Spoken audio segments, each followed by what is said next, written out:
udumo kuNkulunkulu wephezulu nokuthula emhlabeni kubantu abathokozelwa nguye.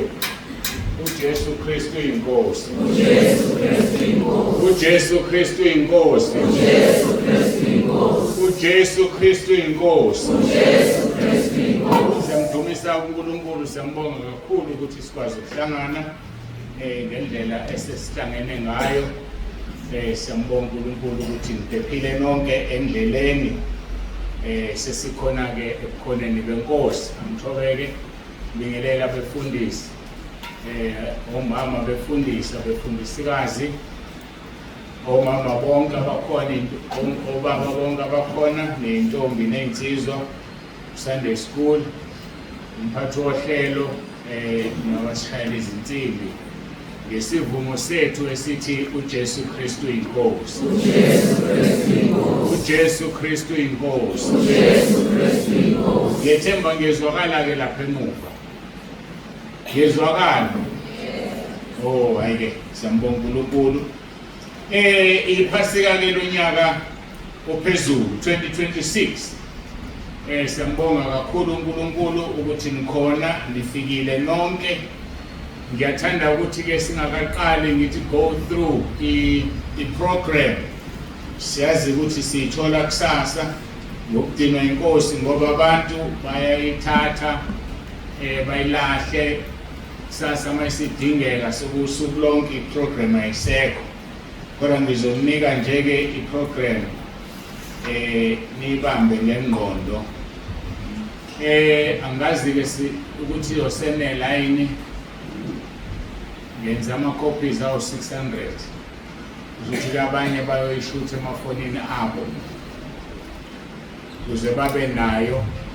Kodwa sisho ukuthi vula ifoni bese uyachatha, silokhu sithi ubuka iprogram kanti wena usuyachatha. Ngoba uyokuxabene noNkulunkulu, uzokungaxabene nathi, uzokuxabene nomnikazi womsebenzi nomnikazi webandla. Inkonzo-ke yanamhlanje isiqalile, asingeni kohlelweni lwanamhlanje. Uhlelo lakusasa lumi kanje.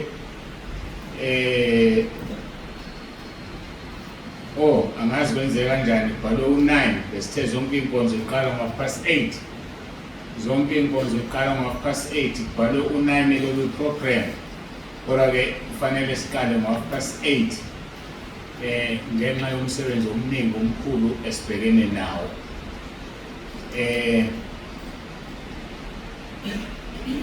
Kusho ukuthi-ke ngo8.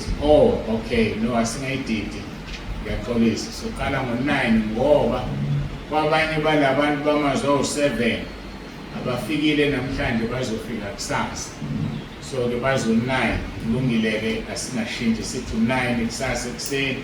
Sengibuka ngoba ngiyabona kufanele aqale ngo9 amazwe awu7. 9 amazwe awu7 inkosi uJesu esiphambanweni. Siyoshiya-ke indawo yabantu abawu7 la phambili. Siyoshiya indawo yabantu abawu7 abazohlala khona, bakwazi ukuthi basho amazwe awu7 besuka la eduze beze la phezulu. So-ke siyocela kanjalo, ngikholwa ukuthi sobe sinamaphepha noma-ke kodwa balula nje bona ukuthi 1, 2, 3, 4, 5, 6, 7 uhlala kanjani. Emva kwaleyo nkonzo bese ngo11 kufanele kuqale inkonzo. I-theme-ke yalezi mvuselelo zethu noma yaleli phasika lethu ithi yawuthulula umphefumulo wayo ekufeni. Yawuthulula umphefumulo wayo ekufeni. U-Isaiah 53 verse 12 uma uqala phakathi. So nenkonzo yokuqala-ke ngo11 emva kwamazwe awu7. Emva kwaleyo nkonzo ye-lunch, emva kwe-lunch kuqala inkonzo elandelayo. Ngokuqala i-lunch kufanele ibe ngo12:30 kuya ku1:45 minutes. Bese-ke ngo1:15 iyaqala inkonzo elandelayo, kuzoculwa, dunyiswe. Bese kuthi ngo1:30 ukucula nokudumisa nakho konke kunikezwe u15 minutes. Ukungukuthi ichoir ma kukhona ichoir likhona icule elilodwa nje lihlale. Bese ke ngo1:30 iqala inkonzo, iqhubeka inkonzo yesibili, yawuthulula umphefumulo wayo ekufeni. He poured out his soul unto death. Bese ke kube itiye noma ibreak, bese kuthi ke ibreak iqala ngo3 iphele ngo3:15, only 15 minutes. Bese ke ngo3:15 kuzoba nombhabhadiso esikholelwa ukuthi uyophela ngo6:30. Abantu abawu30 abazobhabhadiswa kusasa. So besiqala ukubhabhadisa inamba enkulu sidina ku20, kufanele babe u30. Ilokho ke sithi ithwele kakhulu inqola. Abantu bekufanele babhabhadiswe bo140, kodwa ngeke sikwazi ukubhabhadisa bonke ngoba khona abantu abaqalayo kuze ePhasikeni laseNtabeni. Kufanele bawuzwe umuzwa wePhasika laseNtabeni. Mase siyogijima nje sibhabhadise labo kumele sibabhabhadise, kusho ukuthi asizuba nalo iPhasika ngePhasika, which is totally incorrect. Ubizwa ukuthi ke abawu30 bazobhabhadiswa kusasa, and another 30 ubhabhadiswa ngomgqibelo, bese siyagcina abawu80 ke nje 140 minus 68, kanti ngisakwazi ukubala. Abawu80 ke sekubonakala ngokuqhubeka kwesikhathi. Baqhamuke laba bantu ngoba uNkulunkulu uthe ayipheli indaba yokuthi umuntu amele abantu engavumeli izono zakhe, umuntu amele abantu engabhabhadisiwe. Kwenzeke kakhulu lokho kubaphathi bohlelo, kwenzeke kakhulu lokho kubantu abaculayo ekhwayeni, kangangokuba kwenzeka into ebuhlungu kwenye ibranch engeke ngisho. Wayengekho umfundisi ngaleyo Sunday, mayibuya ngeSunday elandelayo kukhona umuntu angamazi aqala ukumbona ngoba esemphambili ekhwayeni, kuthi kanti ubani kanti ofaka abantu emakhwayeni. Bayazifaka noma khona abaphethe esingabazi, umfundisi mayengekho ubuya sekunomuntu usekhwayeni, hayi nanokuthi umbone ehlezi phansi. So ke uNkulunkulu uyalingcwelisa-ke ibandla lakhe libe ngcwele. So ke bonke ke abazuyeka bazoqhubeka, kodwa bayasheshiswa-ke manje ukuthi balungise indaba yabo noNkulunkulu, bavume izono zabo, bese beqhubeka nomsebenzi-ke babhabhadiswe. So ke kusukela-ke laphuma lelo zwi, akekho umuntu ozoma amele abantu entabeni engavumeli izono zakhe engabhabhadisiwe. Asizukuwenzani? Asizukucompromise. Ulimi lwangale liyahlupha size silume ulimi. I-condition leyo engeke ishintshe under no circumstances. Kubike ngoba kuyavela ukuthi khona ama-branch ashumayelisa abantu bengazange bagcotshwe. Khona ama-branch asebenzisa abantu engingakaze ngibabone engabazi mina. Angazi-ke kanti ukuthi uJesu wathuma abantu akhe belibandla, bengakazange ngitshela ukuthi sesibaningi. So ke akekho-ke umuntu ozoma noma ebranchini noma ikuphi amele abantu abavuma izono zabo yena engazivumile. Okuqinisekisa lokho-ke ilokhu, manibheka ama-programs enginithumelele wona, kukhona la sizoya khona indawo okuthiwa ise-Bronkhorstspruit, bekufanele siyovula ibranch, ngeke sisayivula. Soya nje uNkulunkulu esivumela, kodwa ngeke sisavula ibranch. So bahlangana abazalwane kwabakhona ekhaya lezwi, bakhethana bodwa, ngazi kanjani basebenzisa i-criteria bakhethana bodwa bakhonza. Kama sengiyatshelwa nje mina ukuthi banomholi usibanibani.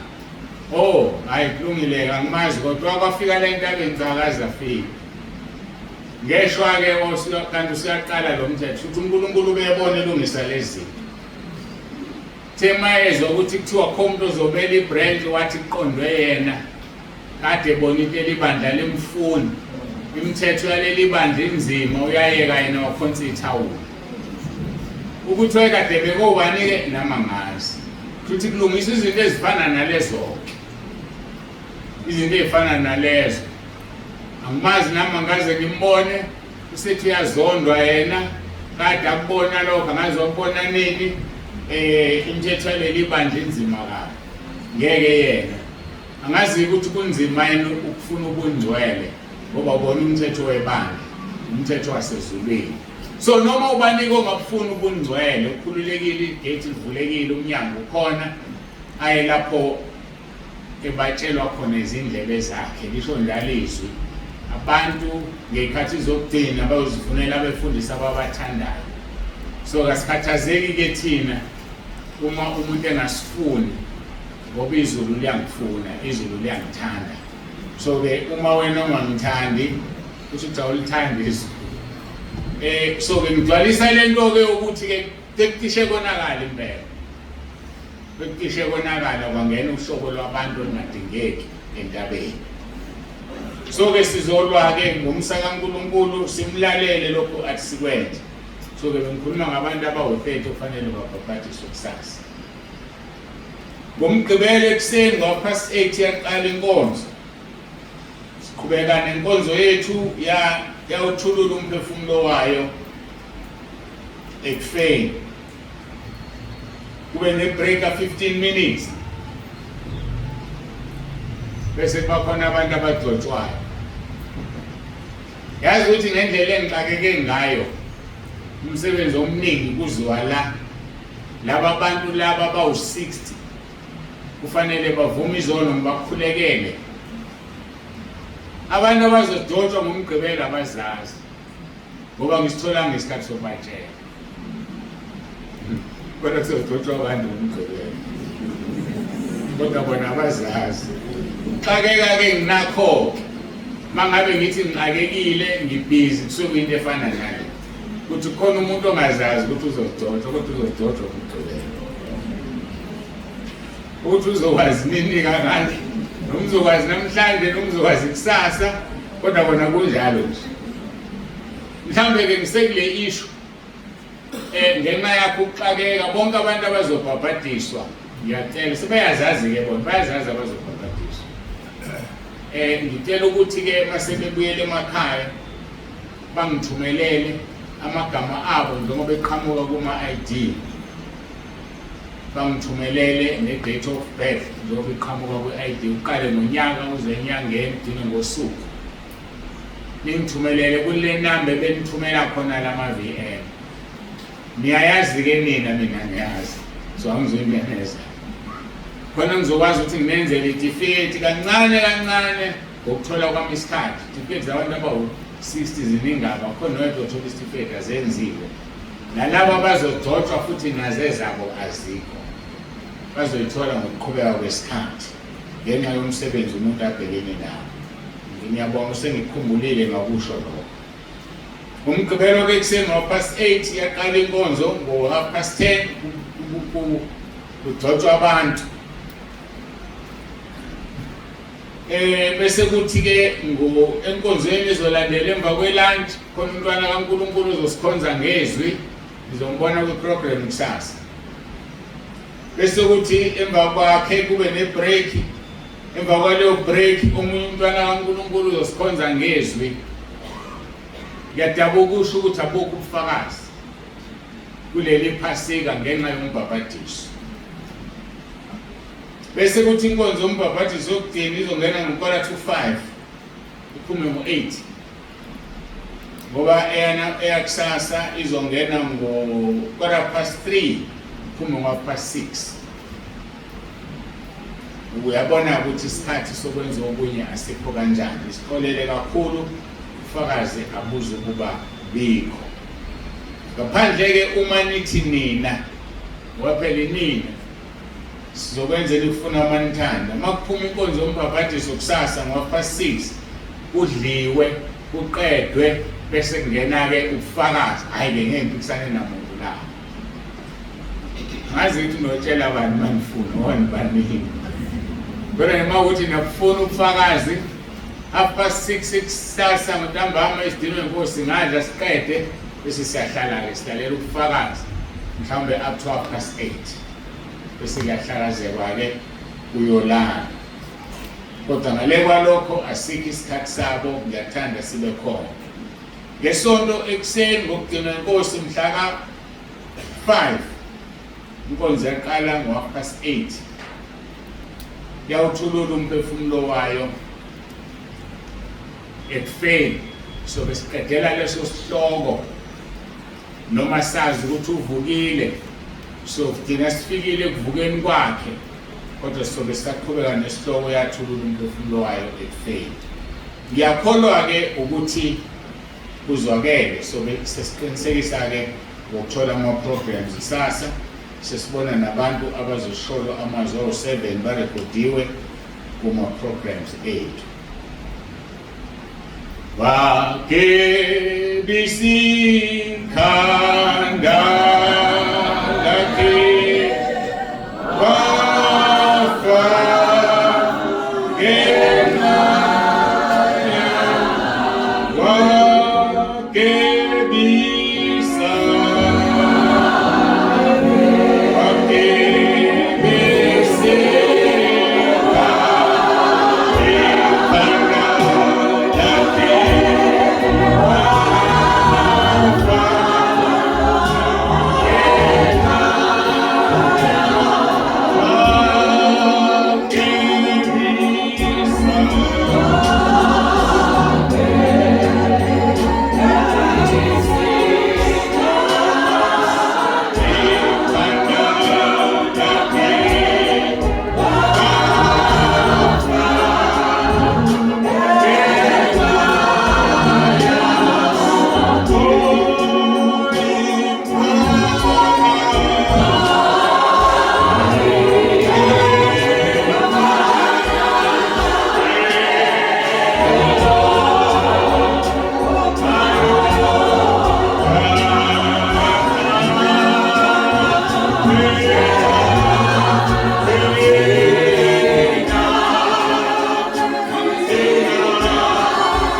Siyabonga uNkulunkulu kakhulu.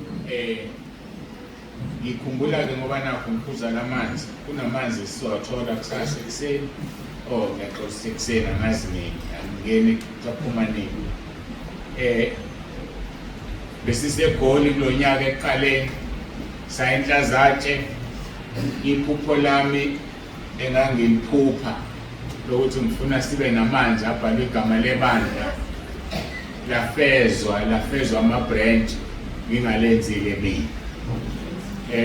Ngisho ngithi ngesizulu utshani obulele vuswa ngumlilo.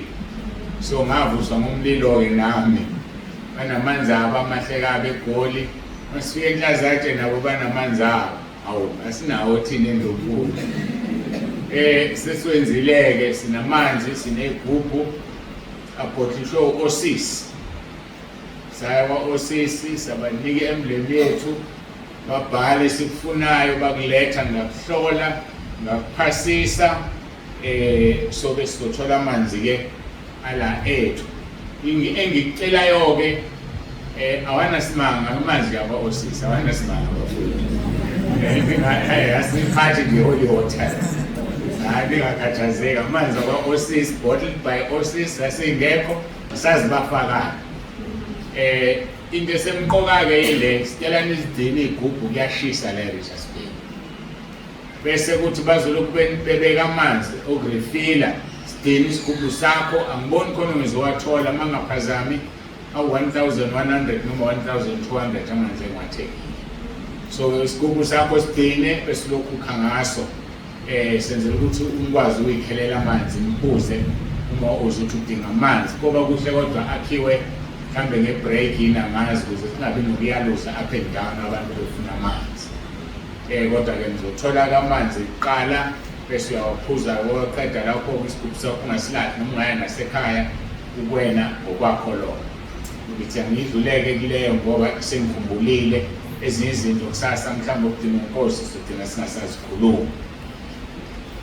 Ngicabanga ukuthi kakukho ngikushiyayo, kufanele-ke siye ezwini lenkosi esilitholayo Isaiah 53. Isaiah 53 izwi lenkosi esilitholayo eli-theme yalezi inkonzo. I-theme yalezi inkonzo ngizothola kancane bese-ke siyaguqa, siyakhuleka bese siqhubeka nenkonzo yethu. What a mighty God we serve.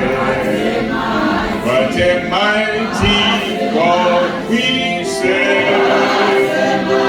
What a mighty God we serve. What a mighty God we serve.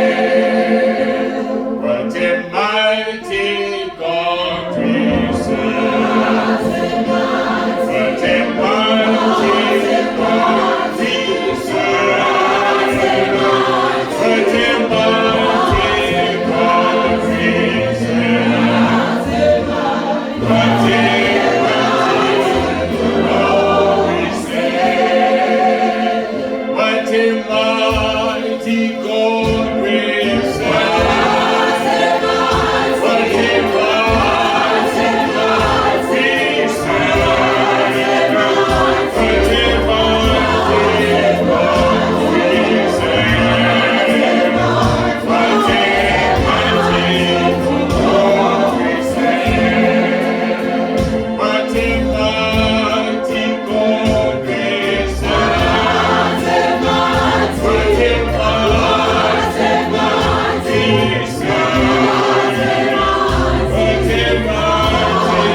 What a mighty God we serve. Sibonga ukuhamba nawe Nkosi kusukela waqala umsebenzi ngo-2011 kuze kube manje. Nyaka ka-16 lo sibonga ukuhamba nawe.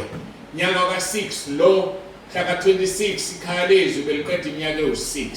Siyabonga uNkulunkulu wethu onomusa. Akekho esingamfanisa nawe, akekho njengawe. Ezwini lakho uyabuza ukuthi ubani esingamfanisa nawe nifanane. Isaiah 42 verse 8. Akekho Nkosi esingamfanisa nawe. Siyabonga-ke Nkosi, sicela ubusisa izwi lakho, ukhulume ngalo phakathi kwethu. Kuba Nkosi iqale inkonzo imvuselelo yephasika elaqalwa nguwena Nkosi ngosuku owathulula ngalo umphefumulo wakho. Siyazi ukuthi iphasika likaMose laqala umhlaba ephuma eGibhithe. Kodwa kasikhonzi lelo thina sihloniphi lelo. Wena uqobo lisho njalo izwi lakho kwabaseKorinte kuqala chapter 5 ukuthi lelethi iphasika linguKristu lihlatshiwe. Siyabonga ke uNkulunkulu wethu uthatha udumo nangalesi sikhathi khulume wena nami ngihlale phansi ngoba laba bantu abazile kimi mina ngilutho beze kuwe Nkosi Jesu. Inkinga yabo ukuthi abakubone. Ingakho ke ngicela uvele ukhulume uzambule. Usambulele Nkosi okwakwenzeka ngalezo nsuku sasingekho. Ngomoya wakho ingcwele sambulele Nkosi siuze lo muzwa. uJesu Kristu inkosi. uJesu Kristu inkosi. Amen. Amen.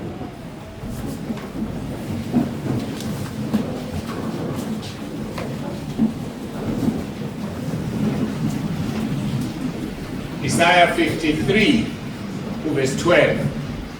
Isaiah 53 verse 12.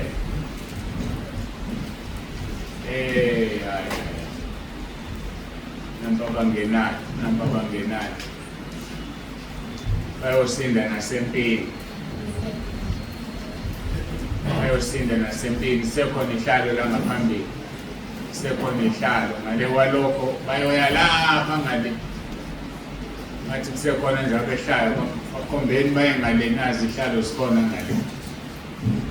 Usiyabona ukuthi uma uphuzile ukufika kusasa ngokugcina inkonzo uzoyibona ezikrinini ngapha ngaphandle. Uzoyibona khona inkonzo.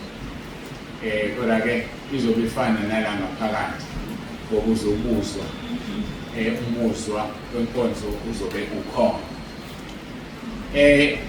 Emva kwenkonzo yokugcina kusasa just before umbhabhadiso ucela ihlale eziwu-30 la.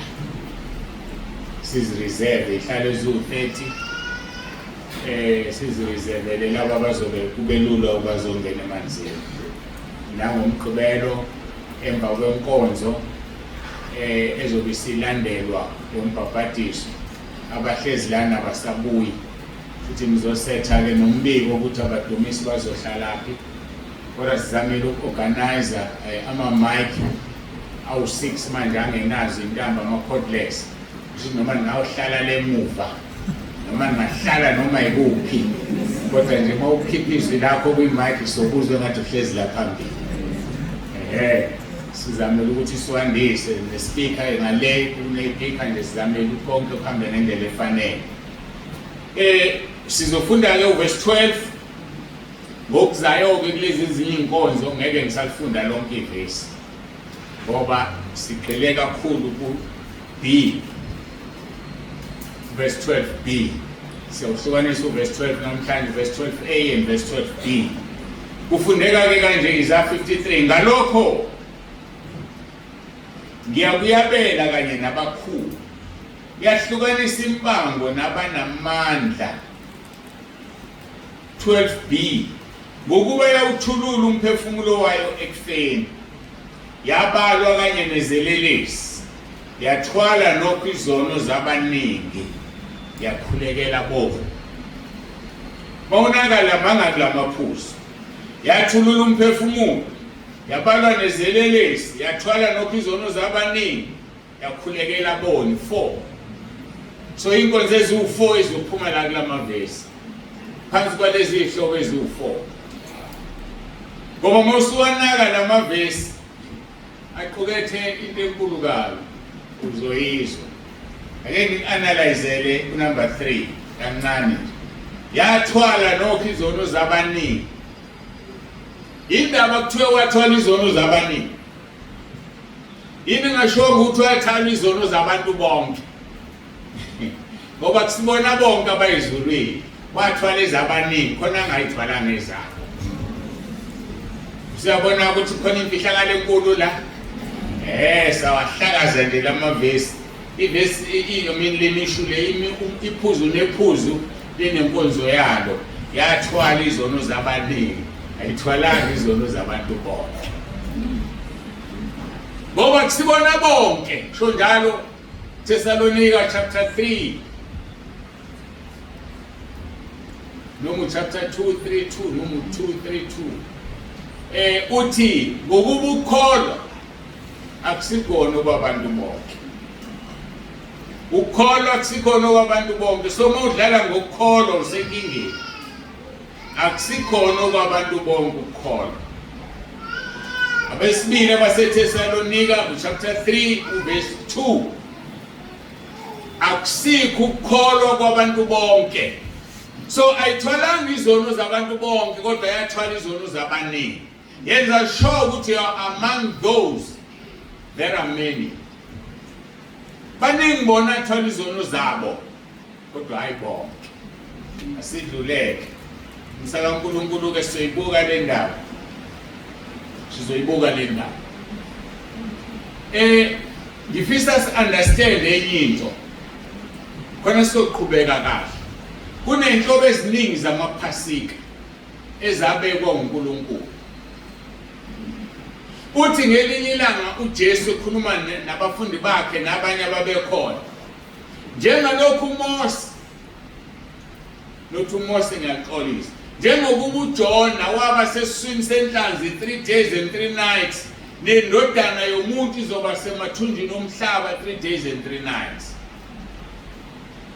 Ngokujwayelekile commonly sithi thina uJesu wafa ngoLwesihlanu. Uma afa ngoLwesihlanu kokuthiwa Good Friday. Kuqhamuka ubusuku obu3 nemini ewu3 evuke entathakusa ngesonto. Akuhlangani. Kanti ngoba amaphasika ahlukene, khona iphasika elikhulu, khona iphasika nje. So ngifuna ukuyiqala lapho si understand ukuthi uJesu wabethelwa ngoLwesithathu. Wafakwe emgodini ngoLwesithathu ebusuku kuze kuphume u3 nights and 3 days.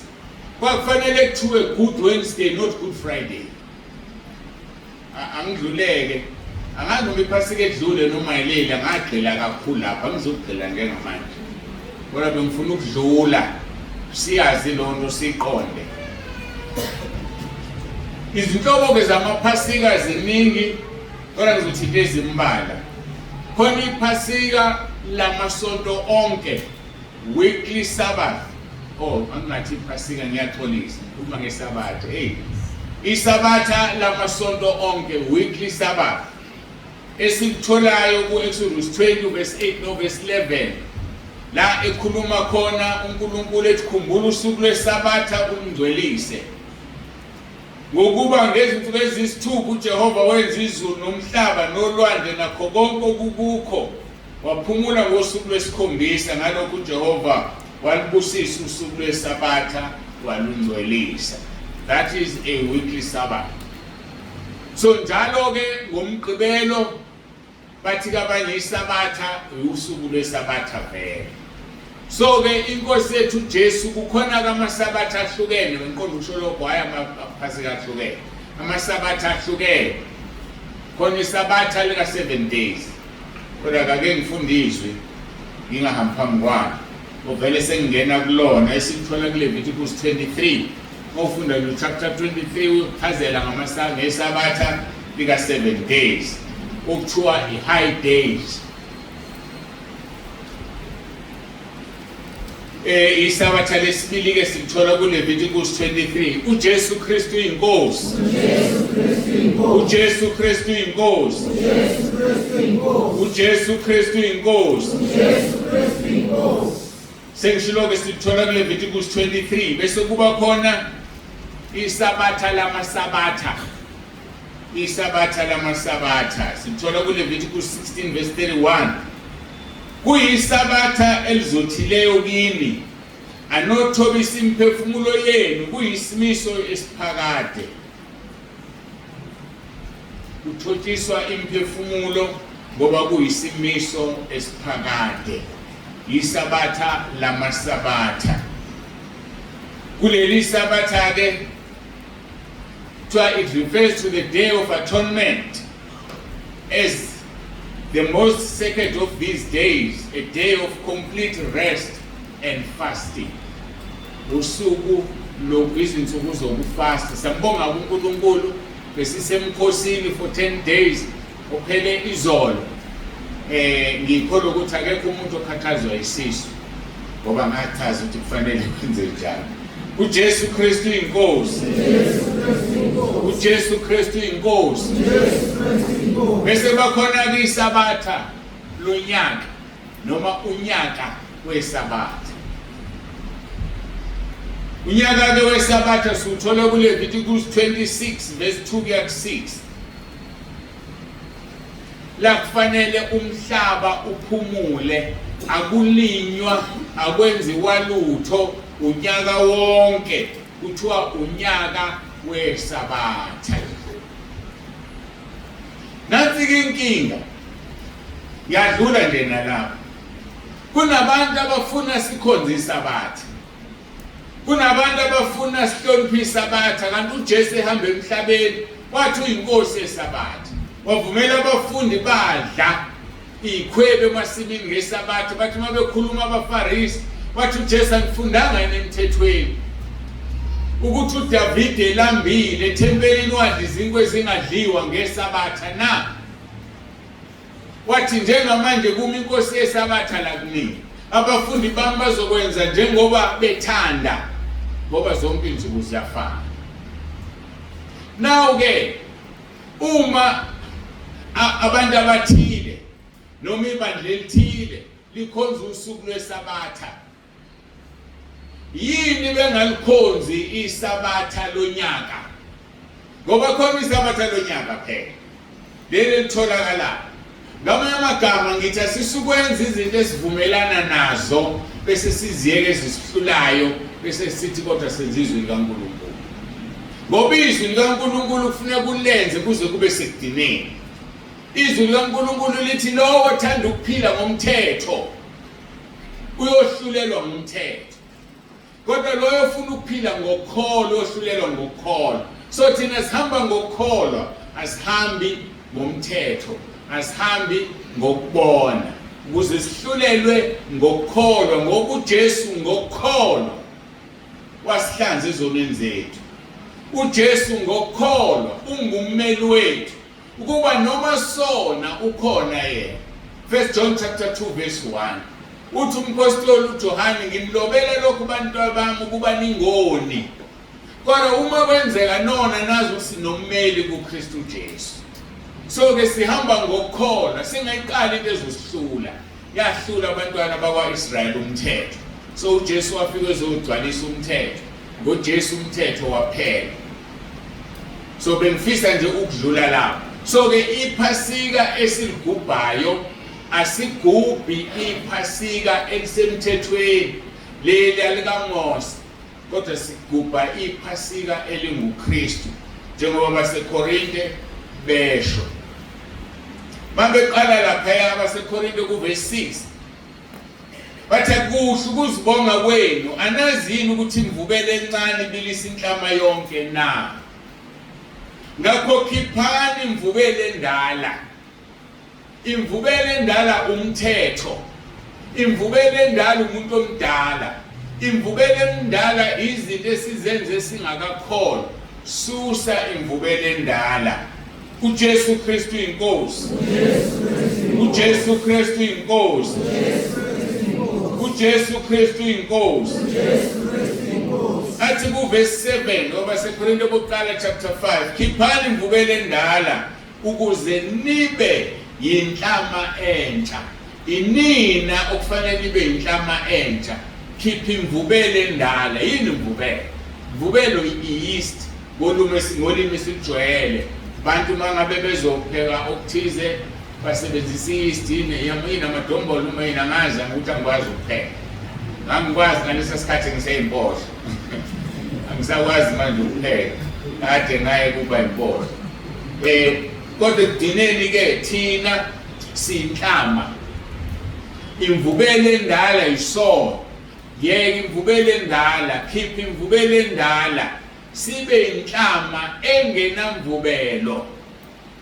Ngoba ngephasika kwakudliwa isinkwa esingenamvubelo. Bese lithi ke uverse 7 mayesephela, ngokuba nelethi iphasika lihlatshiwe elinguKristu. Ngalokho ke masigubhe umkhosi kungabi ngemvubelo endala, kungabi ngemvubelo yokushinga, neobubi kodwa kube ngesinkwa esingenamvubelo sokuqotho neseqiniso. So kumele ube qotho ekukholweni kwakho, kumele ube neqiniso ekukholweni kwakho. Masigubha ke umkhosi masiwugubhe singenayo imvubelo endala, ngoba ukwazi ukufaka imvubelo endala ulindele inhlama engenamvubelo kodwa ukuyifaka imvubelo. So kasiziyeke izinto ezisonayo, mase sihlanziwe ngegazi lika Jesu sihlanziwe siphiwe singcwele, asibe ngcweleke ngoba yena engcwele. Now ke sekuyakhazwa ke ukuthi ngaleli langa uJesu athulula ngayo umphefumulo wakhe kwakuyisabatha elikhulu. Isabatha elikhulu yileli lika 7 days. Isabatha elikhulu yileli lithatha izinsuku eziningi. That is why sithi uJesu wabethelwa ngoLwesithathu. Ngoba mawuqala ubala uthi ngoLwesithathu ebusuku kuzosakube ngoLwesine ebusuku kuzosakube ngoLwesihlanu, ngoLwesihlanu ebusuku kuzosakube umgqibelo uyaphelela u3 nights. Bese kuthi entathakusa, ngoba intathakusa kuzosakube isonto akwaziyo ukuthi nini, kuthiwa ngelovini. So kusangaba u11 ebusuku, u12, u1 noma yinini, ngoba akekho waziyo. Bafika ithi selome inhlamba inkosi uJesu sivukile. So ke imini ewu3 kusho ukuthi sekuLesine, oLesihlanu nomgqibelo, 3 days, imini entathu nobusuku obuthathu. That is why ke kuthiwa uJesu wabethelwa ngoLwesithathu, Good Wednesday. Siyadlula nangu John chapter 19 verse 31 ochazayo ukuthi kwakuyisabatha elikhulu elingafani namanye ayiqala ngalo kuLesihlanu ngo12 ebusuku. Uthi ku verse 31 khona abaJuda ngokuba kwakungolokulungisela ukuze izidumbu zingalali esiphambanweni ngesabatha, ngokuba lolu suku lwesabatha lwalulukhulu, it was the high Sabbath. Lwalusabatha elikhulu, kwakuyisabatha elingensuku eziningi. Banxusa uPilato ukuba yaphulwe imilenze yakhe basuswe. Verse 32 ayiseza amabutho ayambula imilenze yokuqala neomunye owayebethelwe naye. Esefika kuJesu ebona ukuthi usefile kawayaphulanga imilenze yakhe. Kugcwalisekizwi ukuthi kolungileyo kongcwele akuyi ukwaphulwa nathambo kuye. Uma ukukholelwa lokho kuyenzeka, kungadingeka imoto manje balimale bonke abantu. Wena uthola imhuzukwana bathi iqiniso lithi akho thambo elizokwephuka kuwe, ngoba wena umntwana kaNkulunkulu. Uyalenza izwi lakhe kubantwana bakhe, uyalenza izwi lakhe kwabakholelwa ezwini lakhe. Ayiwaphula, laphulwa nelilodwa lamathambo akhe. Lithi ke ngokuba lokho kwenzeka kuba kugcwaliseka umbhalo othi kayaphulwanga akuyi kwaphulwa thambo lakhe, Mahubo 34 verse 20. uNkulunkulu ke yonke lento yakhe kade ayihlela, wayihlela umhlaba ungakasekelwa. Mawufunda kwisambulo uyathola ukuthi uJesu wabethelwa esiphambanweni ungakasekelwa umhlaba, wabethelwa esiphambanweni umhlaba ungekho, wabethelwa. Bakhethwa lapho abantu laba okuthiwa yathwala izono zabaningi, basala lapho abantu akangazange athwala izono zabo. So sekuyafezeka nje manje okade kwenzeka. Mayengazithwalanga izono zakho before the foundations of the earth, ngeke futhi aphinde azithwala. Uma azithwala umhlaba ungakasekelwa, namanje uzozithwala ngoba wenza into uNkulunkulu ayihlele emaphakadeni. Ingakho uJohn chapter 6 verse 44 uJesu uqobo lwakhe ethi akekho zakimi engadonsiwe uBaba. So umnikazi wayo yonke lento nohlela zonke lezi zinto uNkulunkulu Baba. NoNkulunkulu indodana uJesu Kristu uhamba la ethi uyise hamba khona. So mayingasho ukuthi hamba la ngeke ahambe.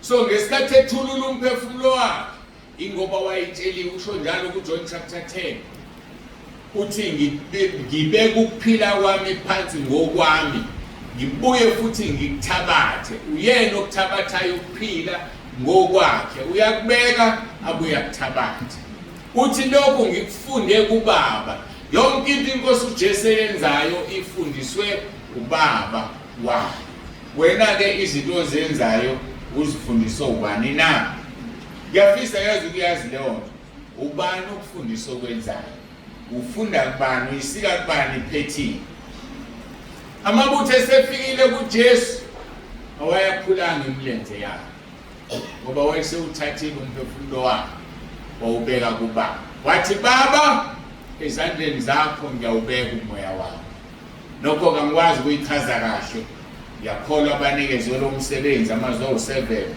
osichazela kahle kusasa beholo umoya kaNkulunkulu uJesu Kristu inkosi uJesu Kristu inkosi uJesu Kristu inkosi umprofeti ke uZakhariya naye waprofeta ngenkosi uJesu ethulula umphefumulo wakhe sikhuluma ngalelo phuzu ngathi day yawuthulula umphefumulo wayo ekufeni uma ulibheka lelizwi ulilalela kahle bekufanele likwenza uthuthumele la ukhona wathulula umphefumulo wakhe ekufeni yini umphefumulo wakhe na umphefumulo wakhe umoya ongcwele ngake ngayikhuluma leyo nto ngayiphinda futhi angazi ngiphinda kangaka umphefumulo wakhe umoya ongcwele mawufunda uGenesis chapter 5 verse 9 if I'm not mistaken noma chapter 9 verse 5 either of the two uthi uNkulunkulu umphefumulo womuntu uhlala egazini so umphefumulo uhlala egazini uthi umuntu ochitha igazi ngiyawubiza umphefumulo walowo muntu kuyena athi yikho ngathi ningayidli inyama yokubende ngoba usukudla umphefumulo waleso silwane so abantu abaningi ke ngenxa yokuzalwa emakhaya angakholwa kuphila imbuzi kubo kuphila izilwane kuphila inkukhu kuya ngokuthi wadla ubende bani wadla umphefumulo wesilwane akumangalisike mawubonakala phatha wenza izinto ezibheke eceleni sekuvuke lobo bulwane okufanele usivume isono sakho buphuma ubulwane kuwe usala ubuntu obunomoya kaNkulunkulu yathulula umphefumulo wayo sengithilo ukuthi igazi ngoba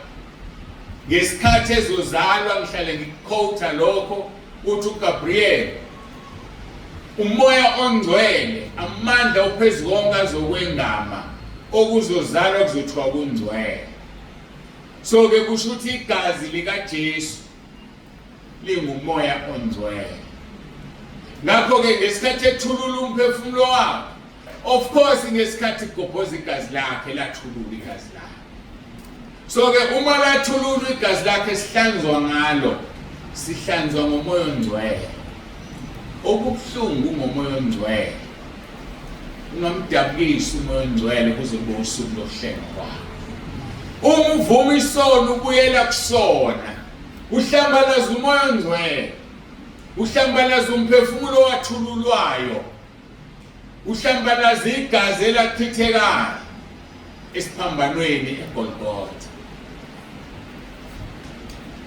ukuvuma kwenkosi sisazochaza indaba yeGolgotha uphumahluko phakathi kweGolgotha iCalvary sesiphambanweni indawo okuthiwa ikhanda the skull kodwa ngikho ke lapho kwamanje yawuthulula umphefumulo wakhe ekufeni ngoba ethenga mina ethenga wena.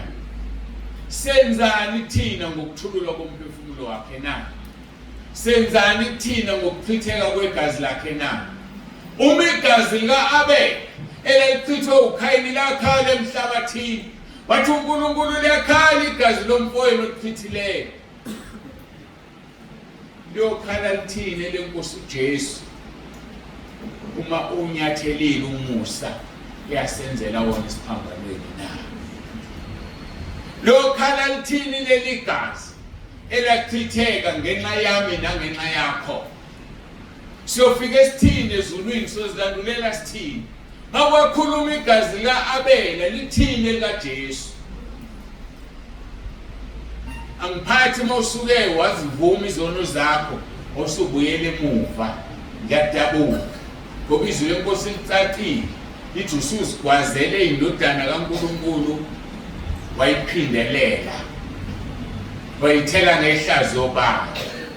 Singabuka labo abamgwazayo njengabantu ababi, kodwa thina sibabi kakhulu ngoba simgwazi kanye, bona bamgwaza kanye. Simgwaza zonke izinsuku. Each time wenza isono uyamgwaza, each time wenza isono uyakhala, each time wenza isono uyathuka bheka ubani kodwa lo sengigwaza futhi emhlabeni. Hawu umntwana wami usibani bani kodwa into engangenza yona. Koze kube nini uphile esonweni? Koze kube nini ukuvuka? Akwanele ukuthi kade uwile, vuka ungasaphindele emuva manje. Vuka uzithathe ungabusabuyele emuva ujabhise uSathane. Umthokoziselana uSathane. Uzohamba uhamba uphele lo musa. Ngithe umoya ongcwele lo mhlambalazayo. Matthew 12:31 uthi umuntu ohlambalaza uNkulunkulu uyothethelela, ohlambalaza uJesu uyothethelela, kodwa ohlambalaza umoya ongcwele ngeke athethelele ubuleli nakwelizayo. Qaphela Mahebheru 10:26 and 27. Owonayo esazi awukho umnikelo ngesono, phela ukulindela umlilo usabekayo uzoqeda amaphika ngani. Ngabe iphika ngani? Ukuba kuhle kuthiwa uyiphika ngani ngakuSathane, mayibonisa uphika ingane ukuthi ngeke Sathane umthole. Manje kuyadabukisa uyiphika ngani ngokungamlaleli uNgcwele. Uzidalela isitha ukuba likhulu ukuthi usibuyise ngasohlangothini lwakho. Isitha okuyoba nzima ukuthi usiqoqe usibuyisele kwena. Kuthi-ke uZakhariya mayiprofetha, ngiyakuthulula phezu kwendlu kaDavide naphezu kwabakhileyo eJerusalema umoya womusa nowobunxusa. Bambheka bamgwazileyo, bamlilele njengolilelo zelwe yedwa, babe munyu ngaye njengomuntu njengezibulo lakhe. Usuku loluzayo okukhulunywa ngalo, kodwa sekufikile ingane leli vesi elifezekile, usewuthululile umoya wakhe womusa nobunxusa. Sekukwena ukuthi uyawamukela umusa na. Yikho abaseFilipi bethi ngomusa nisindisiwe ngokukholwa. Nalokho akuveli kini, kodwa kuvela kuNkulunkulu. Umusa ukuthi sisindisiwe, umusa ukuthi ngimile la phambi kwenu, hayi ngoba ngihlakaniphile noma ngazi kakhulu noma ngoba nginjani, kodwa ngoba ngenzela umusa ngawumukela ngezandla zombili. Futhi angizimisela ukudedela yize ngizuza umqhele ezulwini. Nawe-ke Jonsa ngendlela ngawudedeli lo musa. Kungumusa kaNkulunkulu ukuthi ula namhlanje. Kungumusa kaNkulunkulu ukulalela izwi eliphilayo, izwi likaNkulunkulu, izwi eliseBhayibhelini. Mawuphuma kwamanye amabandla uyabona kuyadlalwa, abazi abantu kwenzakalani. Iphasika nje kuswenkiwe, kuzobuka obani ukuthi basikele bagqokeni, kodwa kuzile ukuzokhunjulwa ukuthi ngathengwa ngalolu suku, ngangingenankosi ngathola uNkulunkulu ngalolu suku. Kodwa abantu bazovela ukuthi banemali engakanani, abantu bazovela ukuthi bahle kangakanani noma ubani babi kangakanani. Ngiyambonga uNkulunkulu ngoba sikho kulelo bani. Uma bewufike la ulindele into enjalo, you are at the wrong place. Thina sifuna uNkulunkulu la, sifuna ubuso bakhe. Asinandaba ukuthi ugqokeni kanjani, mawufihla umzimba nje wawuhloniphisa ithini uqedile. Ngoba sifuna uNkulunkulu. Inako yomhlaba, inako yelelizwe ngeke sisendawo. Ngeke nje sifike sendawo. Asinako kwaphezulu lapho uKristu ekhona, ehlezi ngakwesokunene sikaNkulunkulu. Ilokho kufanele sikwenze. Sikhohlwe umuntu. Hlale ngikusho lokho dlula kumuntu, ngoba umuntu ngeke akwenzele lutho. Umuntu akanalo izulu, umuntu akanaso isihogo. Umuntu uzoma nje ahlulelwe naye njengawe. Yini pho uzibambezele ngomuntu? Umuntu ngeke akwenzele lutho. Athi umuntu hayi ngingakwenza sengimdabukela. Mdabukela ngomzimba wakho. Baningi abesifazane thola ukuthi umuntu ulala nomuntu akamfuni, kodwa uyamdabukela. Seqamba amanga mina ngixabene nomngane, ngiyadivorce ngeprocess of divorce. Kwasha kwatima kanjani? Angisalali nje ebusuku mina ngicabanga wena. Umama uyahlupheka ekhaya umuntu ozomphekela, usuyamdabukela. Ngethempelini kaMoya Ongcwele sinelokuhlala isisu. Hambele lapha kujokela ngalasebusika. Ithembisa kuthembisa sona ziphi azisekho. Ayikho into ongayenzela umuntu emhlabeni. Kodwa uJesu akukho angeke angakwenzeli khona. Inkinga ukuthi wena umkholwa, wena umkhonzi. Mkhonze, umkholwe. Ayikho into angeke angakwenzeli yona. Ube umuntu ozwana nomthandazo, umuntu ozwana nomkhuleko. Mbikele impembe zakho zonke. Funa authority kuye for whatever you want to do. Funa ama-ideas kuye yonke into oyenzayo yokuphumelela. Ithizwi lenkosi gingqela kuye Izaga 16 verse 3. Gingqela kuye imisebenzi yakho enizoqondisa amasu akho. Isu into esithakele. Mawuxoxela umuntu uthi ngifuna ukwakha ibhizinisi, athi ufuna i-business plan. Business plan akulona isu. Business plan is a plan njengoba kushilo. Kodwa i-business plan idinga isu. Idinga ukuhlakanipha okuthize ukuze leli business lenzeke. And lokhu kuhlakanipha makungavele ezulwini kungokwamadimoni, ngeke kuphumelele leyo business. So kukho konke esikwenzayo masimbikele ngenoqondisa indlela zethu. Usho njalo kuZakhariya, my prophet, uthi ngiyakuthulula phezu kwendlu kaDavide naphezu kwabakhile eJerusalema moya womusa, moya wokunxusa. Sidinga ukunxusa abazalwane. Singazinxuseli sodwa, kodwa sinxusele nozakwethu abazalwane abanye. Ngakhohlwa ukumnxusela umzalwane wakho. Lo mangane kuthi yongena ezulwini ungenise ukuthi ukuthandazela omunye umuntu ngaphezu kokuzikhulekela wena. Engathi sitholile lento lapha kuJobe chapter 42. Mawuqala lapha kuverse 7. Mawufunda uverse 7 wehle kuverse 10 lithi uNkulunkulu wambusisa uJobe lapho ekhulekela abangani bakhe wabuyisa yonke into. Iphindwe kaningi ngoba ekhulekela abangani bakhe. Isibusiso ekukhulekeleni omunye umuntu. uNkulunkulu uphendula umkhuleko wowukhulekela omunye umuntu ngokuthi asize wena kuqala engakamsizi yena. Adine ngaye ngoba ukhombisa ukuthi awunawo umona. Lento ehlupha abazalwane umona. Awufuneki umona abazalwane. Thanda umzalwane wakho ngokuzithanda wena. Masikhulekelaneni. Ngomusa kaNkulunkulu ngiyanikhulekela imini nobusuku. Ngiyanikhulekela futhi angikwazi ukunikhulekela. Ngoba ngifike ngiphethene ezulwini mangaphethe nina. Angazi kodwa nina niyangikhulekela yini? Angazi niyangikhulekela nomndeni wami. Ngoba ngaphandle kwemkhuleko yenu ngiyindawo. Nami ngaphandle kwemkhuleko yami aniyindawo. Ngoba ninekezwe mina entabeni engumholi wasentabeni.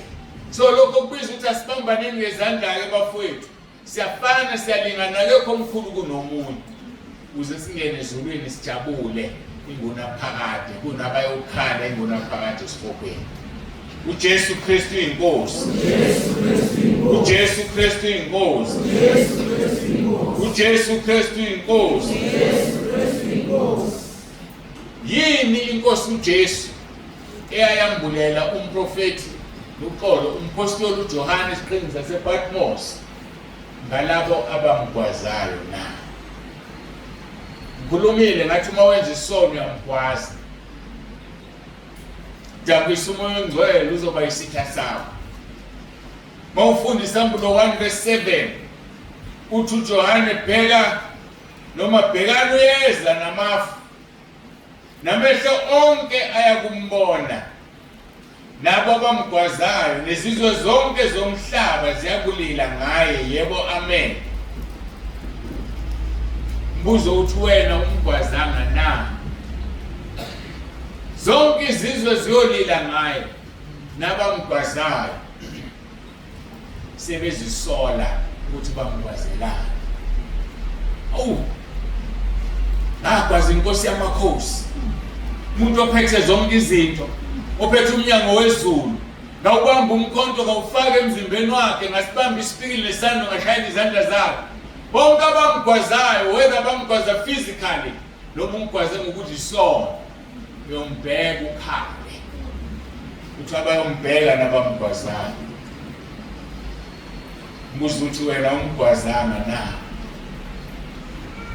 Mahebheru 6:4-6 ukuba kunakwenzeka ukuba labo asebake bakhanyiswa banambitha isipho sasezulwini benziwa bahlanganyeli kumoya ongcwele banambitha izwi elihle likaNkulunkulu namandla ezwe elizayo babuye bahlubuka. Akunakwenzeka ukuba babuye bavuswe baphenduke lokhu sebezibethelela indodana kaNkulunkulu bayithela ngehlazo bayo.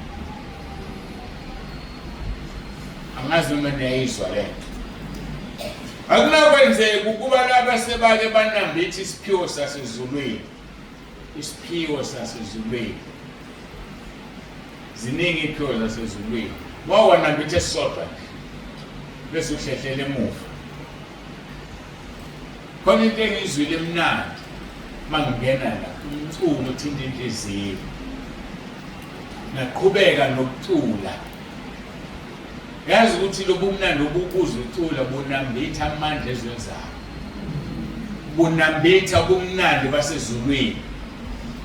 Mawuhlehla uthini? Mawuhlehlela emuva. Yabona ukuthi ugwaza uJesu yamphindelela ukuthi akwenele ugwaza kwakhe esiphambanweni.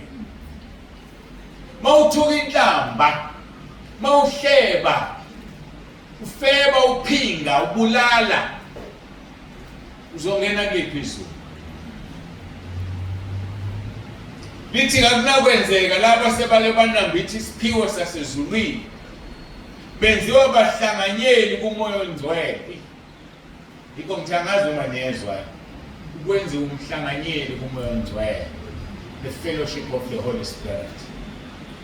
Kungenzeka ukuthi awunayo umoya ongcwele, kungenzeka ukuthi awukwazi ube nayo umoya ongcwele, but for the fact ukuthi sihlangene la, umoya ongcwele usihlanganisile sizwe izwi lakhe, uhlanganyele kumoya ongcwele, unecala mawuhlehlela emuva. Unecala ngoba namhlanje wenziwe umhlanganyeli kumoya ongcwele. Lithi labantu banambitha izwi elihle likaNkulunkulu. Izwi esilinambithayo njengamanje lihle. Mhlawumbe wena olinambitha kakhulu kunami ngoba mina liyaphuma la emlonyeni. Yalinambitha uyalethisa liyahle leyithola indawo. Kodwa mawuhlehlela emuva Zinkale futhi eqaleni. Ngokuba kunakwenzeka kuba laba sebake bakhanyiswa banambitha isiphiwo sasezulwini benziwa bahlanganyeli umoya ongcwele banambitha izwi elihle likaNkulunkulu banambitha namandla ezwe elizayo. Amandla ezwe elizayo. Ngazi uyazi usowanambitha amandla ezwe elizayo. Baningi bawanambithile kodwa bebengazi mhlawumbe abanambitha. yazi makukhona into ethizo oyifuna yazi ngathi ngathola into ethile bese uvele uyayithola. Yazi ukuthi ukunambitha amandla ezwelizayo lo ngoba ezulwini hayi ngoba kungakhulunywa asebebuya khona bathi uthi into uma uyicabanga uvele uphendulwe ngevoice uyicabanga. Sibonile lokho la kaningi futhi uma ufisa into ukuthi yenzeke ivele yenzeke uyakuphendula uNkulunkulu ukunambithisisa amandla ezwelizayo. Umfundisi uZulu wase-Eastern Cape okuthiwa uMgqitshana uthi ehlezi endaweni ebuhlungu ushushu umphefumulo wakhe engekho elangabini uthi langabini kude njengalapha esempangeni kodwa ngendlela oshangayo la kufezekele ilizwi lithi bazogqunyiswa ngomlilo. Bazogqunyiswa mawufunda esiNgisini ugqunyiswa you will be baked as if ubhaka ku-oven. U-oven awunawo umlilo mawufaka ikhekhe lizwi langa kodwa lenze njani liyavuthwa. So isihoko sihlukene kaningi khona esinamakamelo enzeka izinto eziningi phakathi bese bakhona la ugqunyiswa khona ngomlilo awushe ngomlilo umlilo le kude kodwa uzwa la engathi kuwe. Kuthi ke wathi mayezwa lo nto wathi Nkosi yami engathi ngavele ngife ecabanga lathi izusufile. Ekusafu usufile. So amandla ezwelizayo othi mawucabanga into uNkulunkulu akuphendule. Uthi mawufisa into uvele uyithola ungazange uyikhulekele. Amandla ezwelizayo wangabe ungakazi ukuzwe awukhonsinetha lapha ekujuleni vuma izono zakho kukhona osayishiyile babhadiswe hlanzwe ngegazi likaJesu uzoyezwa amandla ezwelizayo. Kunezinto esigcina ngokuyicabanga siyifuna uNkulunkulu azilethe ngeplate uzumangale njoba mangala futhi kanti ungubani uNkulunkulu kanti lo ungubani lokhu nolwandle namanzi kamthobela lo nto itholakala ekukholweni kweqiniso itholakala ekungcweleni uzwa amandla ezwelizayo ubona ukuthi ngisezulwini manje kodwa ngisemhlabeni. Zenzeka izinto ezikuhlukumeza ungahlukumezeki ngoba ukhona usezulwini uzwa amandla ezwelizayo ejulile lelizwi lithi umuntu wawezwa la umandla osuhlehlele emuva.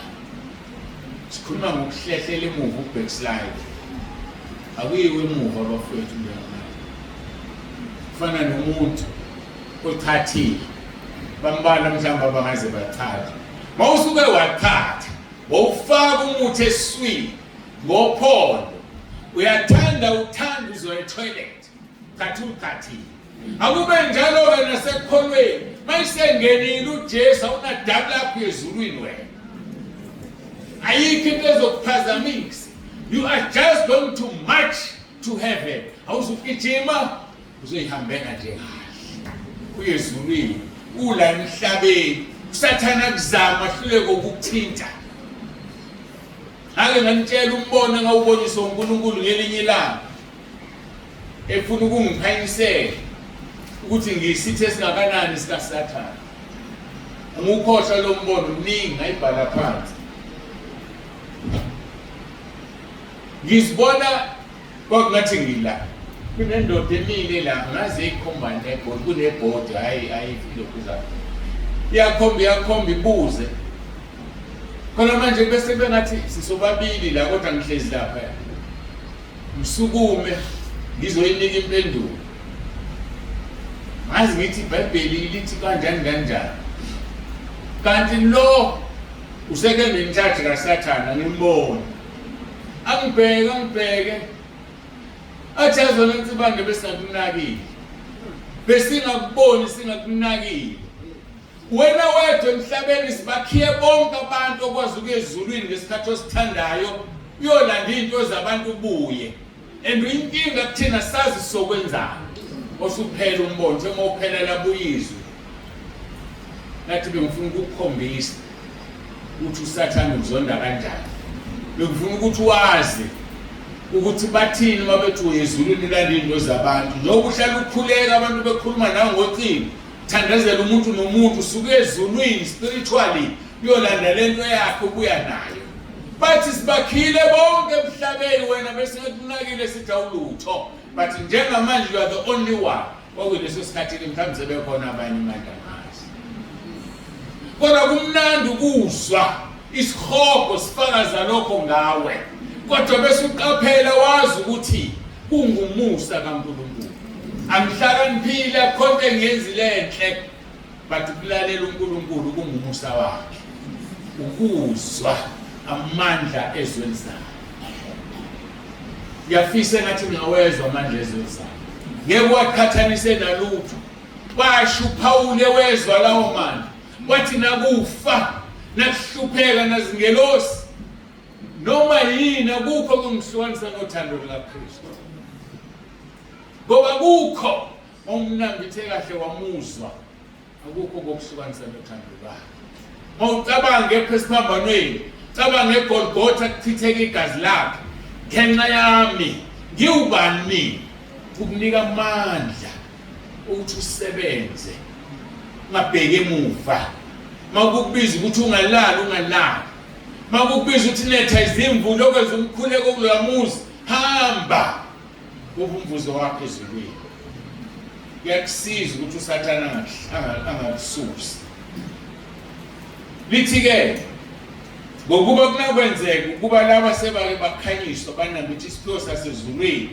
benziwa bahlanganyeli kumoya ongcwele banambitha izwi elihle likaNkulunkulu namandla ezweni zayo babuye bahlubuka akunakwenzeka ukuba babuye bavuswe baphenduke lokhu sebezibethelele indodana kaNkulunkulu bayithela ngehlazo ba so asingabheke emuva bafowethu let us march on to heaven simashe sezulwini singabheke emuva ngoba emuva kubi bathi bakuthiwa kuLothi nomkakhe hambani ningabheke emuva bamhlula umkaLothi wajika waphenduka insika noma isiduri sikaSawoti angazi sazi ukuthi kuthiwa eBhayibhelini kodwa wajika waphenduka insika kaSawoti ngoba kwakunezinto emuva susa yonke into ezokwenza ukuthi ubheke emuva ungabheke emuva noma sebekutshela abathanda ukutshela khona uJesu Kristu inkosi uJesu Kristu inkosi uJesu Kristu inkosi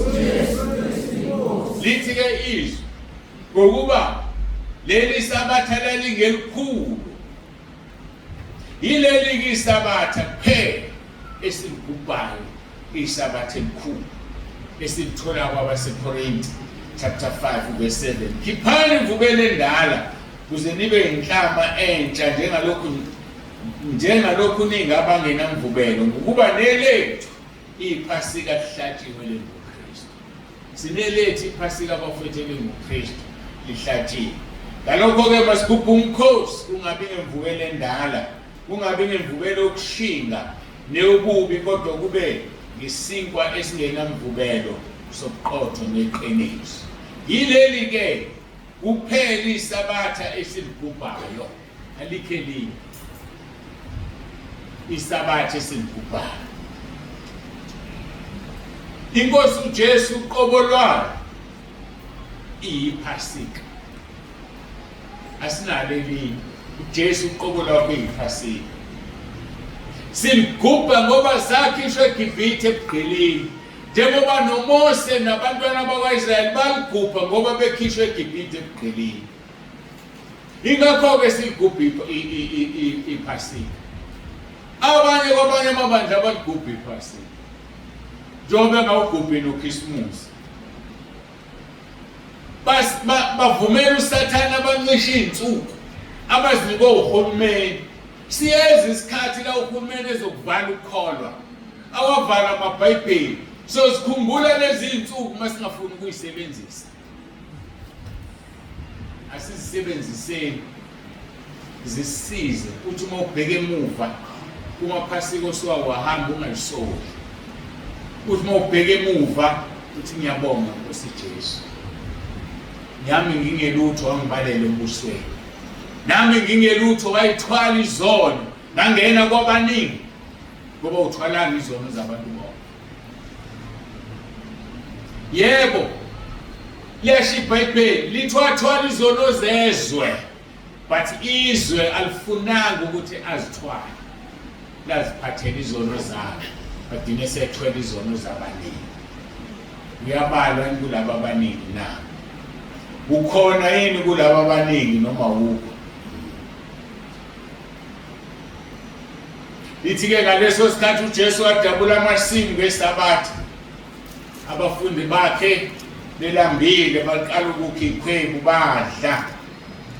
Kepha abaFarisi bebona lokho bathi kuye bheka abafundi bakho benza ungavunyelwa ukuba kwenziwe ngeSabatha. Benza ungavunyelwa ukuba kwenziwe ngeSabatha.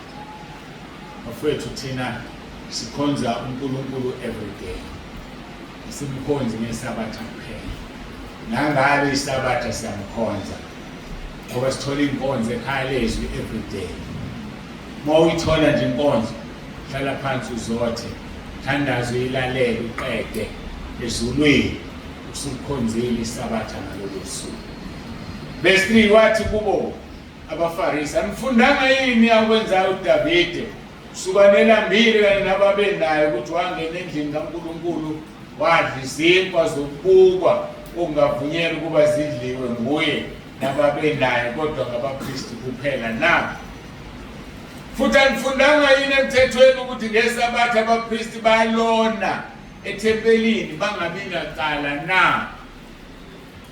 Kodwa ngithi kini kukhona lapho okukhulu kunethempeli isezishwa yena.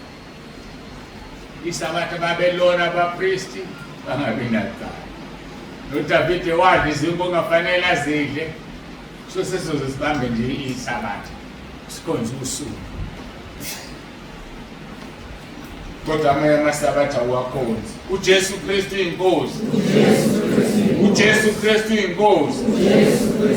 Uthi kuJesu kube benazi ukuthi kuyini lokhu ukuthi ngifuna isihawu, hayi umhlatshelo. Ngani ngabalali hlanga laba abanye abangenathanda?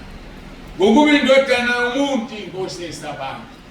Siyathanda ukujaja abantu, siyathanda ukuhlulela abantu. Uthi uJesu ngani ngabalahlanga laba abangenathanda? Ngoba mina Jesu ngiyinkosi yeSabatha. Sikhonza yena, yena oyiphasika lethu elihlatshiwe kulezi zinsuku, elahlatshwa umhlaba ungakasekelwa. Alotshwa amagama ethu encwadini yokuphila. Ngezwe abantu bekhohlisa bethi sindiswe igama lakho libhalwe encwadini yokuphila. Balibhalwe igama lakho encwadini yokuphila namhlanje. Labhalwa umhlaba ungakasekelwa. Ungakasekela umhlaba kwathwala izono zakho. Ngoba abantu bebahluka. Bathunze bantu uthe uyithatha phi leyo. Bahlaselana abantu, anazi mina. Bangihlasela-ke mina. Kusengakwamukela kuhle ngihlasela. Ngoba mangingahlaselwa bazohlasela ba. Ivangeli liphethe liyashisa libambile. KuIsambulo 13 sizwe ukuthi amagama alotshwa nini. Isambulo 13 amagama alotshwa nini. Dala lotshwa umhlaba ungakasekelwa. Kukhulunywa ngezilo ezimbili sofuna verse 4.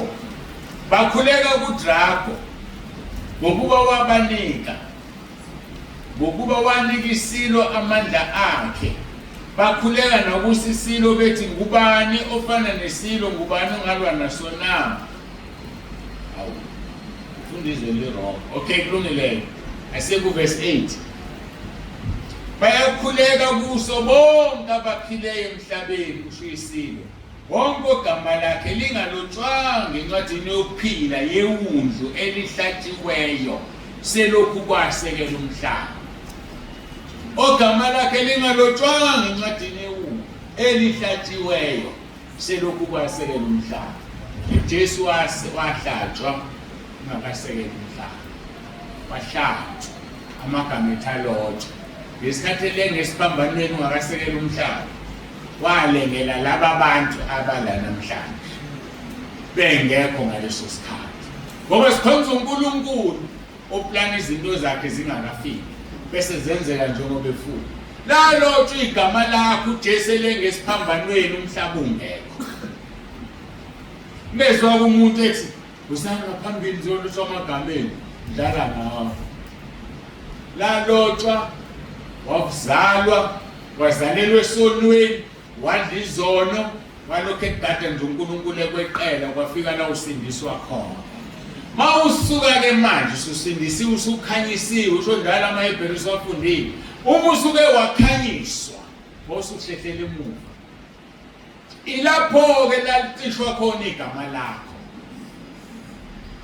Atishwa izono zobungane ezobusha ezanini. Zonke izono zenze ungalazi iqiniso igama lakho lilotshiwe. Kodwa uNkulunkulu uzoqamba amasu usho njalo. 2 Samuel chapter 14 verse 14. Uthi ukuphila kwethu kunjengamanzi elithethiwa ngenakuqoqa. Kodwa uNkulunkulu akakuthethi ukuphila uqamba amasu ukuthi oxoshiwe ngabe umxoshwa kuyena. Uzoqamba amasu ukuthi udine usindisiwe uphenduke ngoba walilobe igama lakho. So akulona iphuthu ukuthi la. Okuyiphuthu ukuthi mawuphuma la uhambe yodizona. Ngoba ubhizi ubamba irabhe enkulu ucisha igama lakho encwadini yokuphila. Bathi bebuya abafundi bejabula uJesu ebathumile. Bethi imoya yasithobela amadimoni yasithobela. Bathi uJesu lingajabuleli lokho ngoba ngambona uSathane ehla njengomonyazi ezulwini. Kodwa thokozelani ukuthi amagama enalotshiwe ezulwini. Kusho ukuthini lo? Moyilalela lo kusho ukuthini? Uma igama lakho lilotshiwe ezulwini logcina ezulwini. So musujabula nemisebenzi oyenzayo ngoba uSathane uwile emhlabeni ukuzolwa nalabo abantu othi wena ubathobisile. Kodwa wena ngeke akuthinte ngoba igama lakho lilotshiwe ezulwini. Musuthisha ngokwakho lingisizakho ezithi umfazi ohlakaniphile uyayakha indlu ngezandla zakhe kodwa uyisula futhi uyidiliza ngezandla zakhe. Kodwa mawusuthisha wena igama lakho awalizotisheka futhi. Musuthisha ke igama lakho. Igama lakho kade lalotha. Sathane njobe kulinga nje inkingo usiko wabanazo waphelelwa umsebenzi waphelelwa ilokya nkosikazi washo ukukushiya noma indoda yasho ukukushiya ungasasebenzi kanti biphila ngawe noma yini ekwehlelile. Hayi bekuyizilingo nje zikusondeze enkosini. Ungabheke emuva. Qinisela noma kunzima. Abaseduze nawe bazoqhela. Obubathanda bazoqhela. Kodwa phendula lezi zinto ezibuhlungu ezikwehlelayo uzenza ama-stepping stones. Angiphethe ngale ndaba yembongo lengiyikhumbulayo. uNkulunkulu hlala ngenze ngiyixoxe. Bathi kwakunembongo leplazini elithize yaphonsela emgodini. Mayisiphonsekile imbongo la isakwazi ukuphuma. Iyakhala imbongo. Wayizwa omunye wahamba utshela ubasi umlungu weplaza. Wamefika umlungu weplaza. Bathi kodwa ngizoyithini le mbongo uzoyikhipha kanjani? Bayotshela uzakwabo ukwelinye iplaza. Babuya bayibuka bathatha amadoda emaplazini na. Kuthona into ezosiza sigqibeni iphila le mbongo. Ngono siyibulala kwaba inhlanhla abangayidubuka. Bathi mabexoxa kwakhiwa inhlabathi ithelo. Bayithela kodwa ke nime sibona ukuthi isigqibe kanganani imbongo. Bathi mabethi bayibheka imbongo isiseduze. Hawu. Imbongo isizophuma sisegqiba. Yayenzani imbongo lethi mayihlala inhlabathi emhlane ishake. Ngesikhathi ishake inhlabathi ishona ngaphansi imbongo liyaphakama. Bathela inhlabathi imbongo linyakaza ishona ngaphansi kwenyama. Bazokuhlasela bakuthuke basho yonke into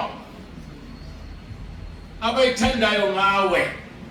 Njengoba bethi nami ngithwele ngiyakushake ngivele ngithi sizobonana ngosuku lokugcina bese ngibona ukuthi ngithwele yini. Kodwa lokho kungisondeza kuNkulunkulu ngoba ngiyazi khona iDavid worship yasho yathuma umfundisi esihlule enzima sifaka umoya wokuthi uthwele ngoba usuke sesihlulile.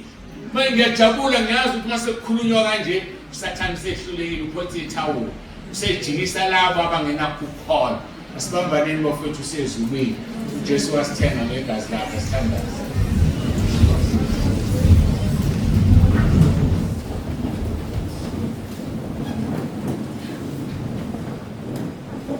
babongcwele babolungileyo uNkulunkulu nomusa wawuthulula umphefumulo wakhe ekufeni ngoba ufuna thina sinapho sikhona-ke Nkosi qhubeka ukhulume phakathi kwethu uzambule namanje usukhulumile ngomoya wakho oyingcwele siyabonga Nkosi ukuthi usebenzisile lo mzimba owawenzela umusa ngelinye ilanga umzimba owungcolile wawugeza wazipholishela wona umzimba wawonakele udla izono kodwa wawuthatha wawugeza wawubeka lapho ubeke khona siyabonga uNkulunkulu wethu sisize singabheke emuva sisize Nkosi singakwazi okwesibili bakwaza kodwa singangeni kulabo abayokubona bakugwazile kodwa thina sibe yilabo abayobe bebuya nawe ngoba kade uhlithile ibandla ngoba ngesikhathi bekubona bakugwazile yokusubuya uze emhlabeni kodwa ibandla mawuhlwitha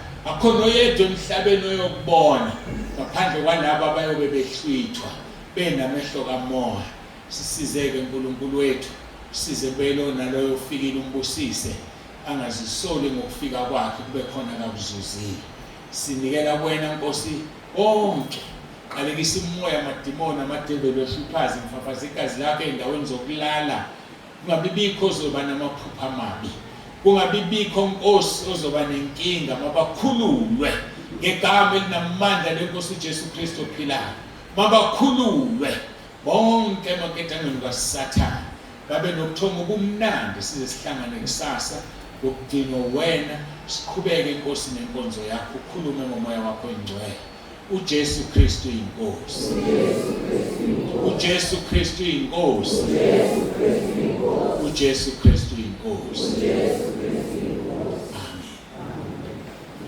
siyabonga uNkulunkulu kakhulu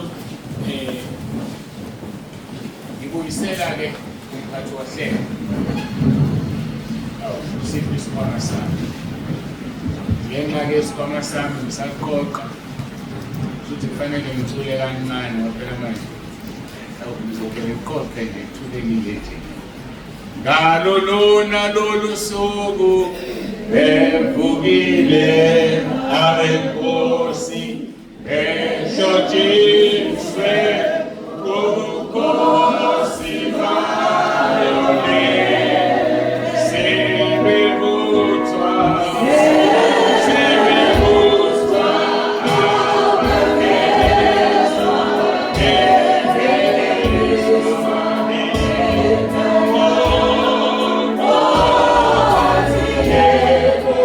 Oh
Siyabonga kakhulu Apostoli.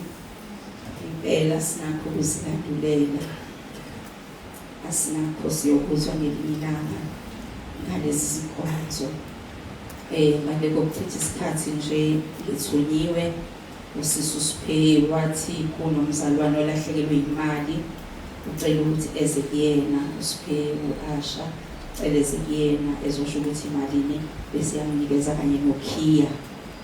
Then bese kuba ne-announcement ezokwenziwa kwabamfundisi uMthembu mayelana ne-accommodation. Angazi-ke nge-catering abasekitchen bengingatholanga ukuthi ngizocela-ke umama Apostoli ezosibilela. Shwele ba shwele ba shwele ba ibano mosa shwele ba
Jesu Kristu inkosi. Jesu Kristu inkosi. Jesu Kristu inkosi. Jesu Kristu inkosi. Kuthiwa ngizobingelela.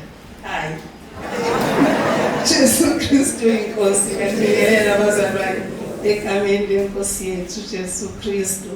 Siyambonga kakhulu uNkulunkulu Baba. Sifikile sonke ngishaya uvalo ukuthi ngigcwele kusenamabhasi ezayo. So siyambonga kakhulu uNkulunkulu Baba. Sibonga ilona lo ongelo seduze kwakho ukuthi wenze kahle wafika.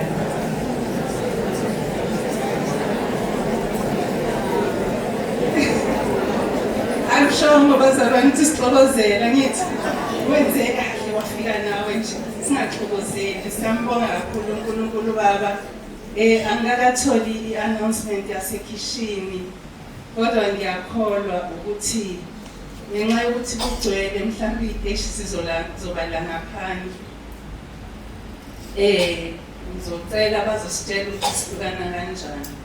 Engifisa ukudlula khona indaba zokuthi bazalwane ikakhulukazi abalala la enkonzweni labo sinke abalapha yangenhla sigezela khona izitsha. Ngiyacela abazalwane singaxubheli khona. Isicelo nje mhlawumbe singamane sisebenzise izindlu la ema-toilet because bakhona osinki. Isicelo nje bazalwane. Bese kuba-ke esinye isicelo enginaso esazoza ubaba uMthembu asixoxele ngendlela zokulala. Nginesicelo nje bazalwane sokuthi sincikisane ngenxa yokuthi sibaningi. Ngiyazi ukuthi iy'ponji zethu zincane kodwa ziyakwazi ukusondelana. So ngiyacela-ke sibe nalo thando nje lokubekezelelana. Bese futhi ngicela ukuthi ama-branch asuka kude sasithe sizobanikeza izitsha. So socela ukuthi kube khona oyedwa ozomela ukuthi noma bawu-2 babambisane lezo zitsha ama-branch akude njenge-Gauteng, njenge-Mpumalanga, iSwaziland, Cape Town, ama-branch akude abakude ne-Eastern Cape. Ngiyacela bazonikezwa balungiselwe ngoba siyazi ukuthi basuka kude. Bese kuthi-ke ema-branchini makukhona abangayiphathanga izitsha, sicela ukuthi kube nomuntu oyedwa ozomela labo azobathathela. Ngoba phela masigibela entweni esigibela kuyona siyabuzana ukuthi akukho yini esikhohliwe ngithi. Simasihambisana bazalwana ngithi. Thina sasiye sisho njalo. Sasiye senze njalo thina nathi sihambe imhlangano sihambe sibaningi. Uthi wena ukhohlwa ngalutho yini? Mayethi omunye ngikhohlwe ingubo yokulala uthi hayi uzolala nami. Athi ngikhohlwe iplate, sizodla ndawonye. So ngicela ukuthi kube khona oyedwa ozoye ubathathela lapho. Sibona isiminyaminya bazalwane. So kubalekile ukuthi kuhambe kanjani. Ngiyakholwa kodwa yazi mangibheka kanjani ngibona ukukhohliwe. Khona yini? Ngibona obaba-ke ba-exempted kuleyo nto. Abangeni obaba lapho. Ekukhohlweni ungakhohlwa nje obaba mabefikile nje sithi shayi. Angithi. So-ke obaba abaxhumi lapho. Kodwa iy'nsizwa nabafana abancane hayi bayangena ekukhohlweni ungakhohlwa. So ngiyacela-ke bazalwane ozaziyo ukuthi hayi mina ngikhohliwe isitsha. Uzombona-ke umuntu uzoba khona naye passage ozokwazi ukuthi abolekise ngezitsha. Bese kuthi abendawo omakhelwane bethu cha bazalwane kuseduze emakhaya singicelile ukuthi nize nezitsha so ngagijima uyosilanda kuye kuzodla. Ngiyacela nje kahle ngomoya wenkonzo. Bese-ke bazalwane sengidlulile ey'tsheni. Ngiyacela-ke futhi kakhulu ukuthi siyiqaphele izinto zethu esifike nazo. Impahla zakho zazi uzibone zibe semehlweni akho ngoba kuba nzima uma senihambile sekukhona okusele noma sekukhona okulahlekile sekumele sikufune. Ngangengacela-ke bazalwane ukuthi ngicela ukuthi ama-suitcase ethu siwaleyibhele ngoba ayafana la sithenga khona. So sengithi sengigqoke ekhaya sengithola ukuthi i-suitcase engibuye nalo akile la. So ngiyacela-ke bazalwane siqaphele kakhulu iy'mpahla zethu. Bese ngicela abahamba ney'ngane ey'ncane useduze nomgwaqo obhizi yazi ingane yakho ukuthi kuphi. Okungenani hlala nayo uyibambe ibe khona ngoba eke yaphuma nje izoshayiseka la.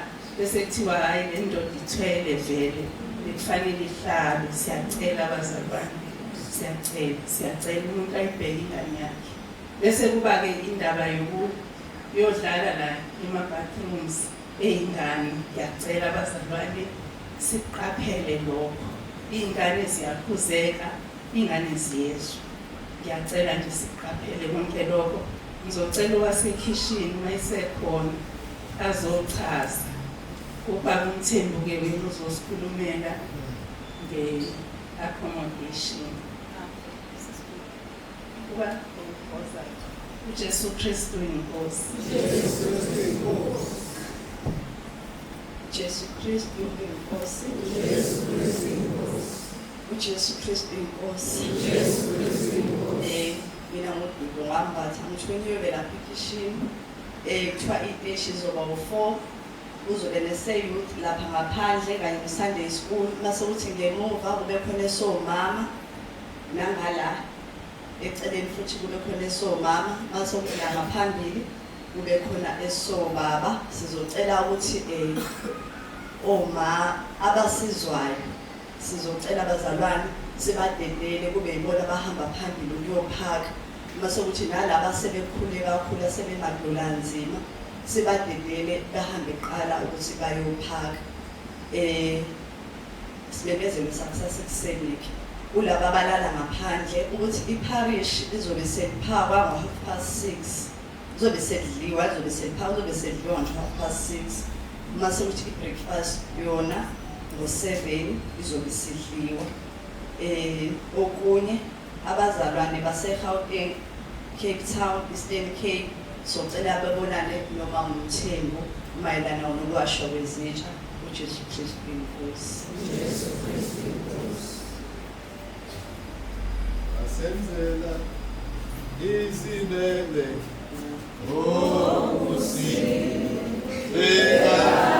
Jesu asenzela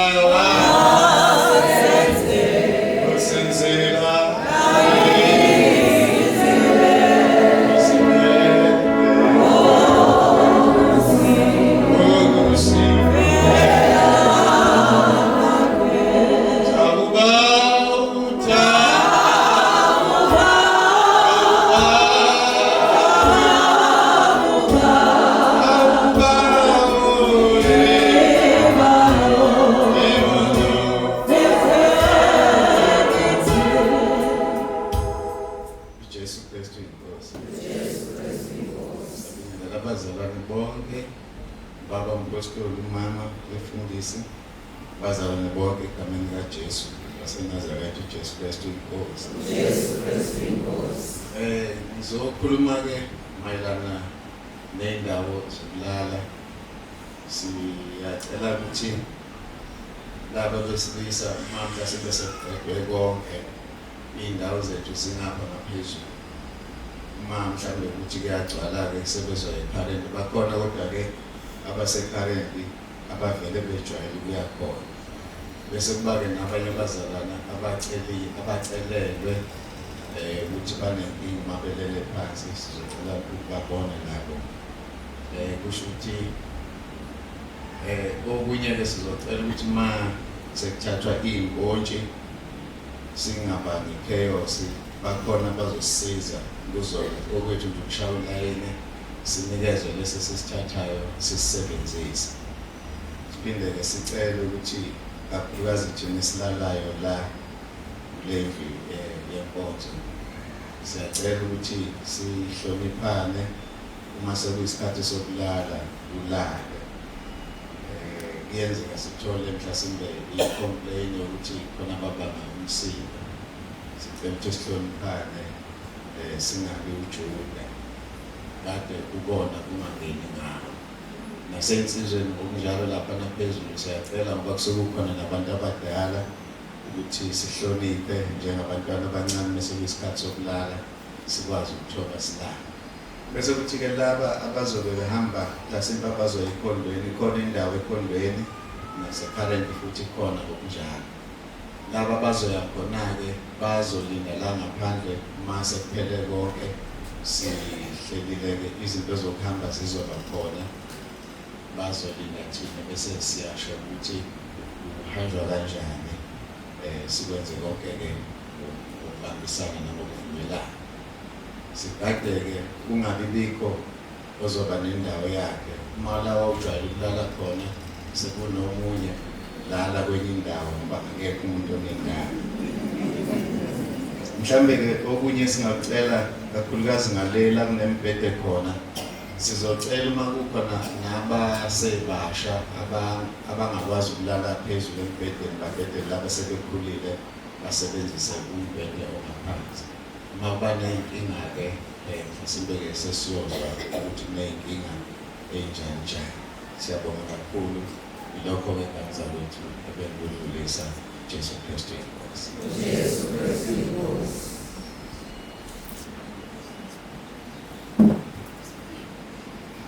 Ngizocela-ke sibonge uNkulunkulu.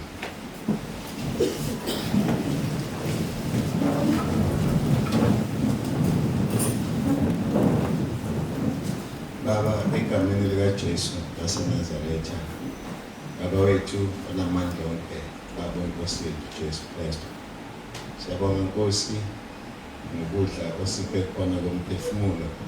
Sisaqala umkhosi wePhasika wasibusisa Nkosi uJesu. Ngoba nathi-ke Baba kukho konke kusukela osukwini namhlanje kuze kuya ekupheleni. Sicela Baba usibusisele nokudla esizokuthola manje, ukuthi masikudla singabi nakho ukugula, ungasiphathi kabi, usibusisele khona, busise izandla ey'lenzile. Ngegama likaJesu Nkosi yethu ephilayo, uJesu Kristu inkosi. Amen.